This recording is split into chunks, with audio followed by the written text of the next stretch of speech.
The Alpine ecosystem is quite unique. It is located in the Rocky Mountains, which spread across the Midwest. The weather there is usually cold, windy, and snowy, and it has a very short frost-free period. Some important parts of the ecosystem are bear grass, bristlecone pine, elk, mountain goats, and butterflies.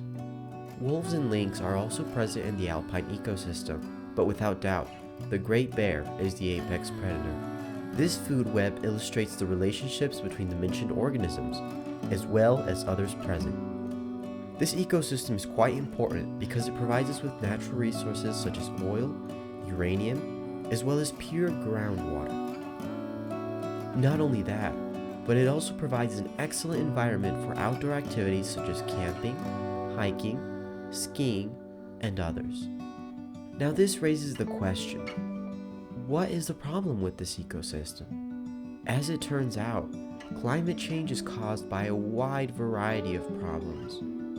Deforestation and degradation are the largest sources of CO2 emissions after the burning of fossil fuels. In this case, it affects the habitat of mountain goats.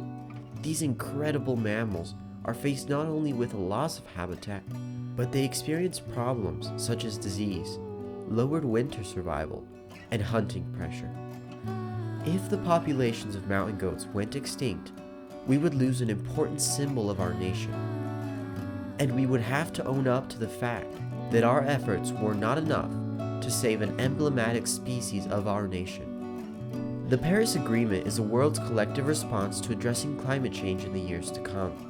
Its overarching goal is to hold the increase in the global average temperature to well below 2 degrees Celsius above pre-industrial levels, and pursue efforts to limit the temperature increase to 1.5 degrees Celsius above pre-industrial levels.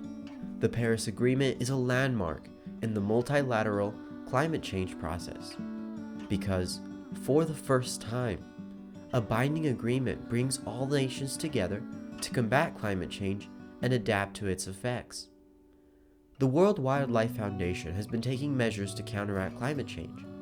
Some of these actions are working with communities and governments to understand and prepare for climate change, assess species to determine traits that make them resilient or vulnerable to changes in climate, study how people's responses to climate change affect ecosystems and wildlife.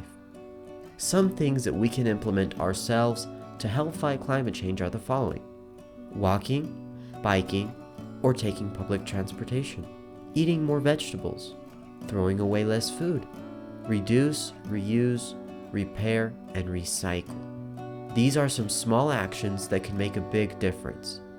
It may be too late to prevent climate change. Don't forget, we can still fight it.